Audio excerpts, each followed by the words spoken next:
Hey everybody, welcome back. Got another character review video for you. This time it's Bishop.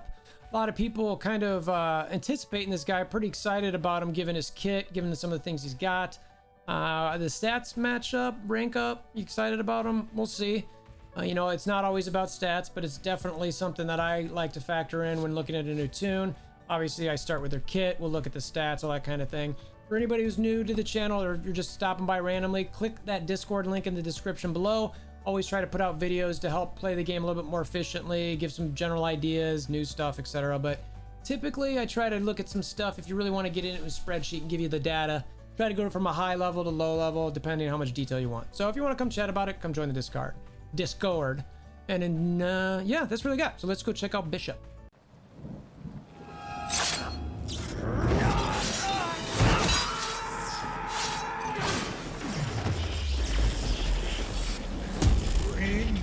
WolverThor.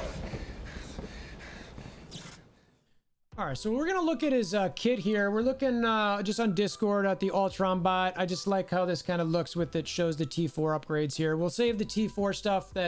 We'll do that with Punk and Yeti. We'll get some rankings out for there, but I always like to give some brief commentary. So his basic, and let's see, he's able to use anything first turn. So just we'll keep that in mind. He's got really short cooldowns. So his basics: beam shot, clear counter on primary target, attack that target for 210% damage, gain 1 counter up to a maximum of 4. And you really like to see counters on this guy, and this cannot be a counter attacked. There's some, we'll get into that later with his counters and what that means and all that stuff with some of his charges.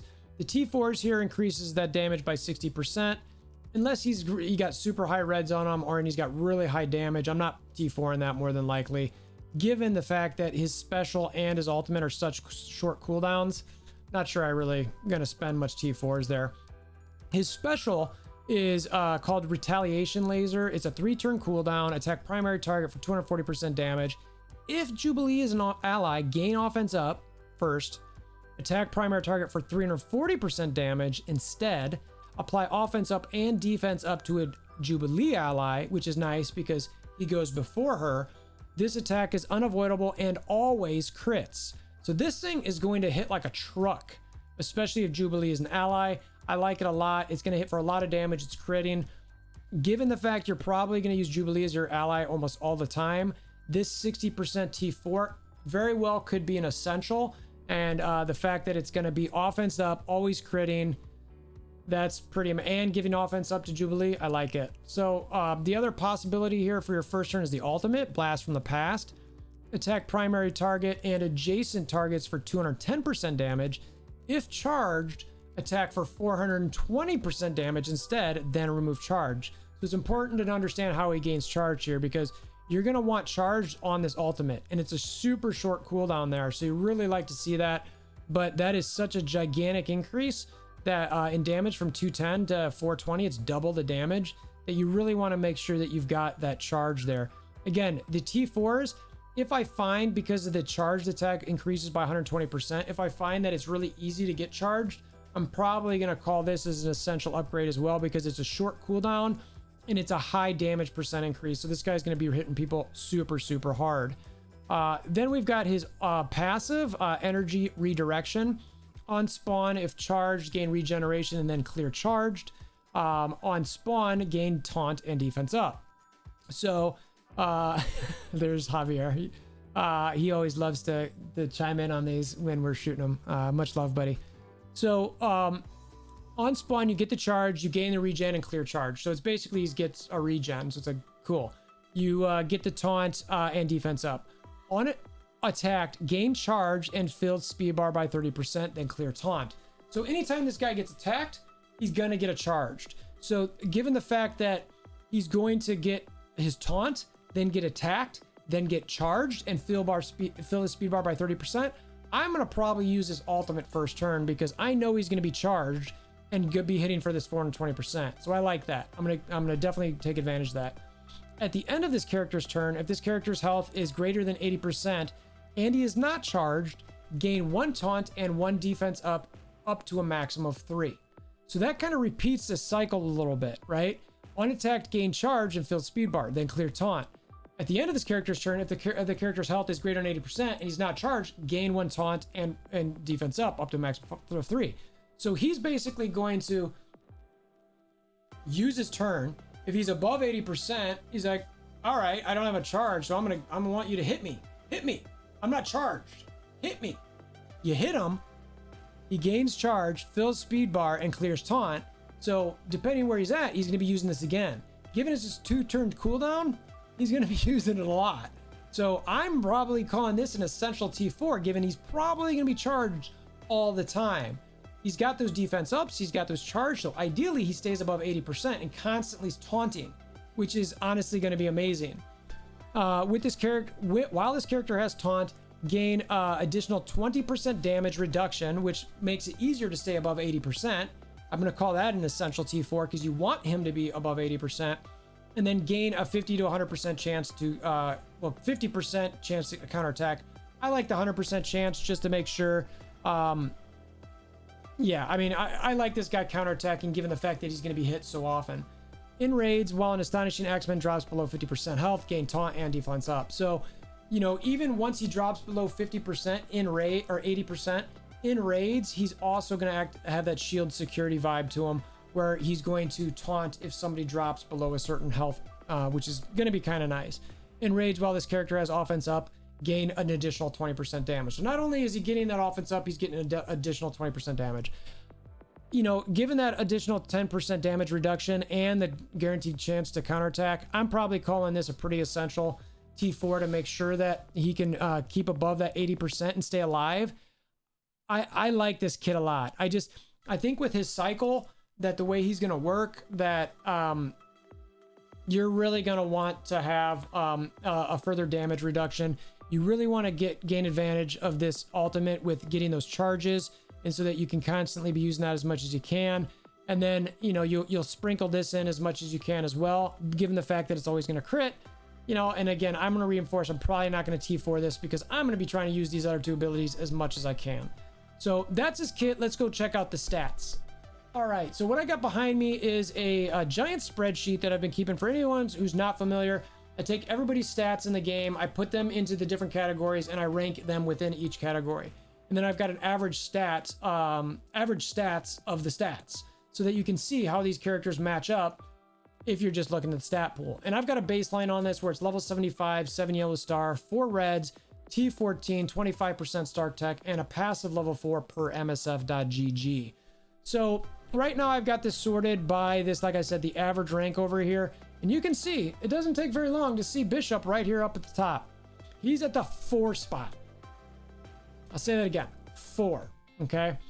So the only 3 above him are Doctor Doom, Dark Phoenix, and Doc Ock. So all of them are legendaries. Or, I mean, Doctor Doom's technically not a legendary, but he's a Dark Dimension character, which might as well be a legendary. So at the surface there, I love that. I love that, right? Now, the question is, does he have the stats we really want? We want damage to be high. We're going to want his armor and health to be high to survive, to talk for all that taunt stuff we talked about. And one of the things I didn't mention while we were looking at this is, you know, if you look at he doesn't need focus for anything. His focus could be 0. He's gaining offense up. He's not clearing anything. You know, there's nothing. He's not applying anything. He's just doing damage. So you really don't care about his focus. So that'll come up in a second here. Okay. So first up is his health. It comes in ranked at 44. That's nice. It's not super high, but it's decent for, you know, a blaster tank type that, you know, really you just want to have survive. The damage, which is what I really want to see high, is at 24. Frankly, the fact that it's at 24 and he's got all of those additional damage increases with the offense up, other people giving him offense up, some high percentages on his abilities, this dude is going to hit and hit hard. So I really liked where that landed. Even though I would have loved to see top 10, I think if he was top 10, it would be borderline stupid. So I love seeing that. Armor, I mentioned I wanted that pretty high because you want him to survive. It is. He's ranked at 17. That's fantastic. So I love seeing that. That armor is going to help him survive a bit. You know, I mentioned the focus before. It's 102. I don't care. Don't care. He doesn't need it. So that's not a good ranking, but I don't care. Resistance, also really high at 13. I love seeing that. His speed is 50. You know, given that Jubilee's increasing their speed by 20%. I'm not overly concerned with that. You know, if you're playing maybe outside of, you know, raids, or you think you might bring him, you know, without Jubilee or something, okay, maybe that's a concern. The average rank for all this stuff comes in at 41. You can see it's, you know, these top three are quite a bit higher than him at 41. So you can see there's a clear line in the sand there. But one of the things we were playing around with on stream is, what if we raise this? Let's just raise it to 10 just for fun. Enough 10 because it's not as good as the other three. Whoa! All of a sudden he's right in there with them as far as average rank. And the reality is, and Neuro was mentioned, this Neuromancer, who's on my Discord quite a bit, great patron, good person, smart person, you know, said you should make it 1 because it doesn't matter. Who cares? And it makes him a little bit better than Doc Ock stack wise. I mean, that's pretty crazy if you think about it. So, you know, Bishop stat wise, he's good. You know, there's not a lot to add here. His kit's good. His stats are really good. You know, I got fortunate with a nice red star pull on him. I got 6 on him out of an elite 5. I know some others who only got a red 3. You know, look, given how hard the Doom raid is, I think these axemen are probably going to be needed for the mutant sections of these. So I think we're going to be forced to build this team if you want to go through the Doom 1 raid. I just do. And I think Bishop and Jubilee are going to be the foundation to that team, and then Kitty with just getting some heals out there. And then obviously, you know, Iceman and Beast will be some additional players in there. But, you know, Bishop, I think you're just going to want to be nuking people nonstop. Iceman slowing everybody all over the place. Kitty healing everybody. Jubilee's blinding everybody. Beast healing additionally and giving some more buffs out there. Also some damage from him. So this Astonishing X-Men team, you know, they did change Beast's special to clear all, so you have that cleanse. So that's a big deal now. You really like to see that. So this team, it looks like it's coming together quite a bit, you know, and given the fact that we've got this Doom raid, which, look, I'll just tell you, is really difficult. My alliance tried it on day 1. We're a top 100 alliance. We might fall short of 30%.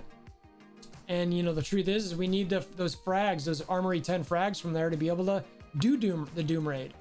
So we're in this weird position, right? So anyway, this is about Bishop. I'm liking him. I'm gonna bring him up.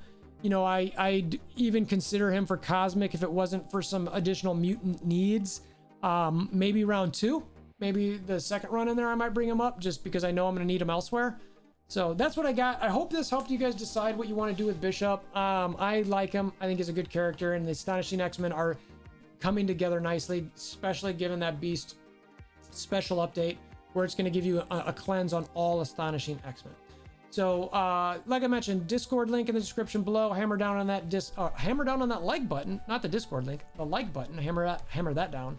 Click the notification bell, subscription button, etc., etc. And until next time, I hope you guys have a wonderful day.